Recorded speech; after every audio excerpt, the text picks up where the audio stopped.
I confess, Professor Kelton, to being a modern monetary theory skeptic, and just in the sense that, like, like you've seen this stuff about how in the last year that there was like so many billions of dollars that were lost by working people, and that the wealth of the billionaires increased by the same amount. Like, faced with historic inequality, the idea that we can, I feel like it sounds too good to be true that the government can issue more money and we don't have to go get the money from the rich people and take it and redistribute it. How does redistribution and issuing more money, how are those two things related? Can I just ask that you also like briefly explain what modern monetary theory is? I wanted to show off and explain what I had learned about it. Oh, sorry. I'm sorry, buddy. But I feel, well, fuck you, number one. But number two, Stephanie, if you can explain sort of what it generally is. And then, I think because NATO's question is kind of like the number one question, which is, sure, about taxes and stuff. Yeah, absolutely. So we touched on it pretty much in the beginning when I started off by saying the federal government's budget doesn't work like a household budget. And why is that? Because the federal government's the issuer of the currency and all the rest of us are currency users, right? So if you're the issuer of something, you manufacture it. It comes from you and it can't come from anywhere else. The US dollar comes from the US government. The government has the sole legal authority to issue the US dollar, the currency. You and I can't do it. It's called counterfeiting, right? We get busted trying to create US dollars. That's illegal. But the Constitution gave unto the federal government the exclusive right to issue our currency, which means what? Means they can never run out of money. You never run out of money. When Barack Obama was president, shortly after he got elected in 2008, we had this huge financial crisis. The economy is spiraling downward. He goes on television and a journalist asks him, at what point do we run out of money? And his response was so unfortunate because he said, we're out of money now.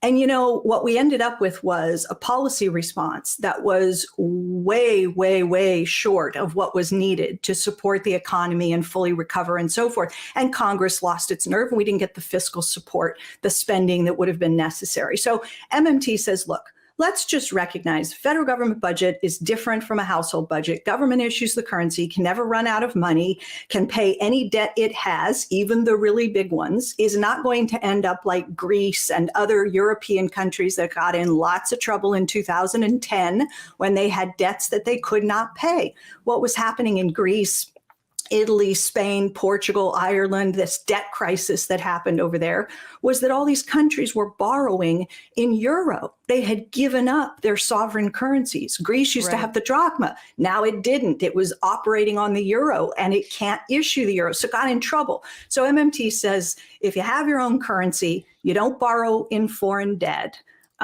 You're not promising to convert your currency into something you can run out of, like gold or another country's currency, then you can operate your budget in a way where if you want to commit to spending and the private sector is willing to produce and sell to you, you can afford to buy whatever is for sale and available in your own currency. The limit is inflation. So MMT replaces a fake, phony budget constraint with an inflation constraint. That's what it's about.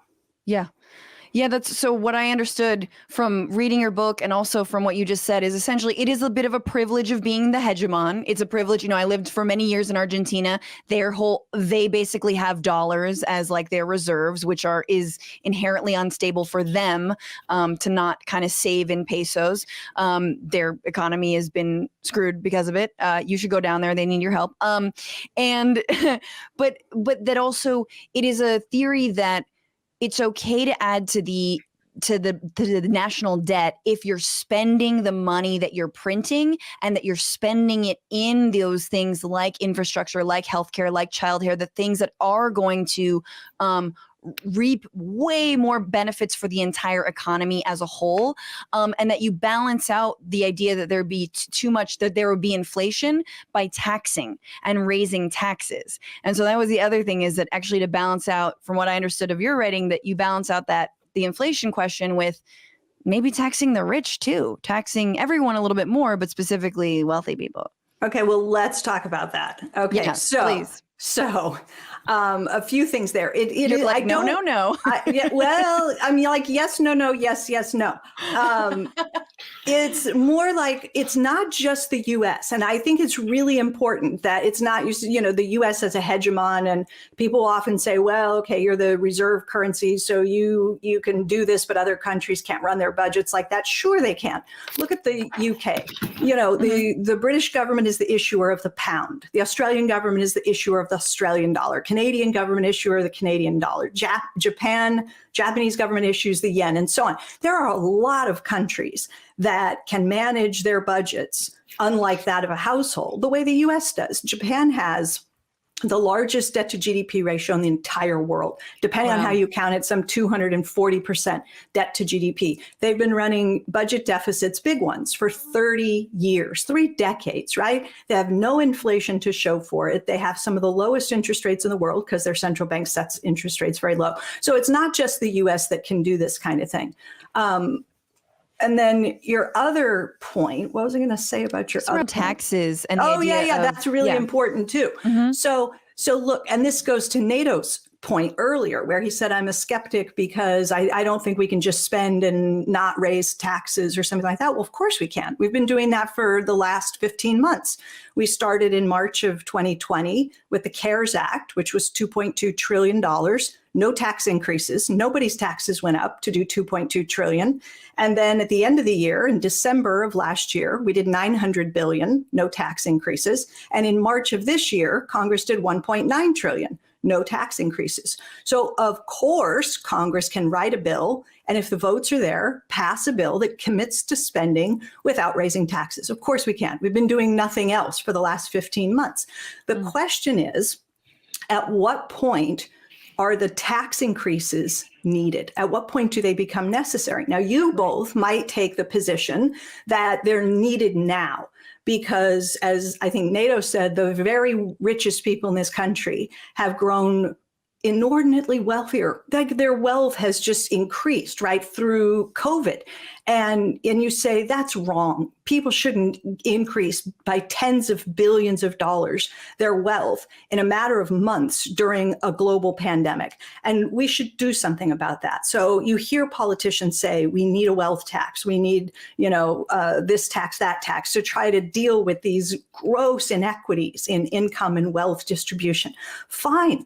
I'm prepared to go, along with all of that and say, let's do something to aggressively deal with the income and wealth disparities in this country. Here's the problem.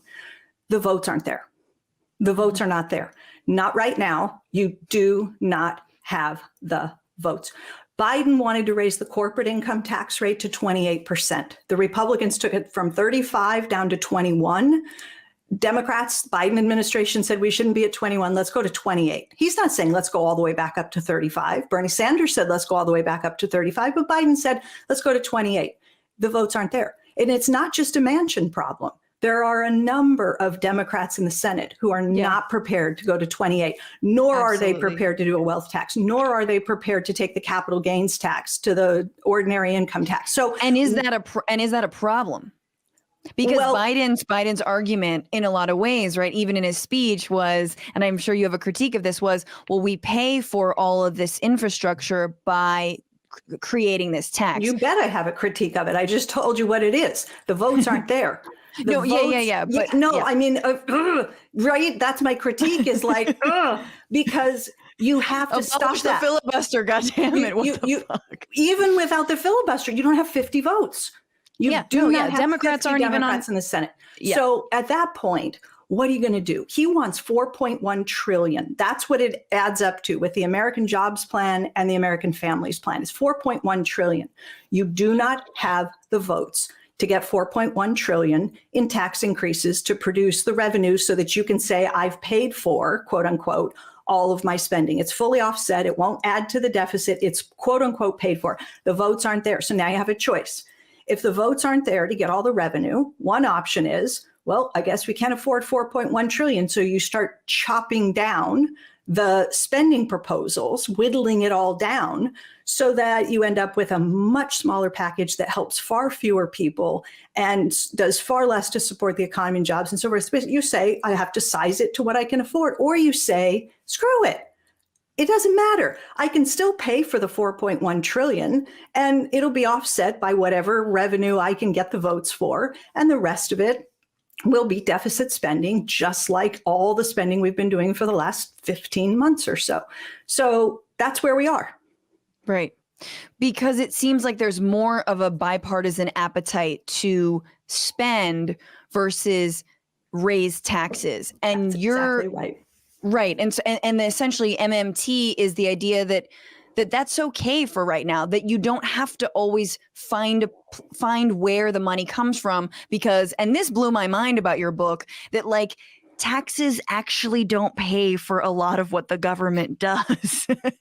and in fact, you know, it's like a slim amount that taxpayer money actually goes to pay for government function. Maybe I'm like looking at your face, be like, am I wrong? It's like zero. It pays for state and local government spending, but at the federal government level, it doesn't pay for any of it. So it's just really frustrating, and it's really important that more and more lawmakers are beginning to think of taxes in this way. Taxes are so important, and you know what we've done is we've linked the tax and the spending. And that's what Biden is trying to do. He's saying, I want to pay for every dollar of new spending. I want to take a dollar out of the economy with taxes, right? And what MMT has always argued from the very beginning of this project 25 years ago is that we should decouple these things. They're not inextricably linked. We can do the left foot forward and the right foot can stay in place until we're able to move both feet, right? Right now, we don't have the votes to move both forward in lockstep. The votes aren't there.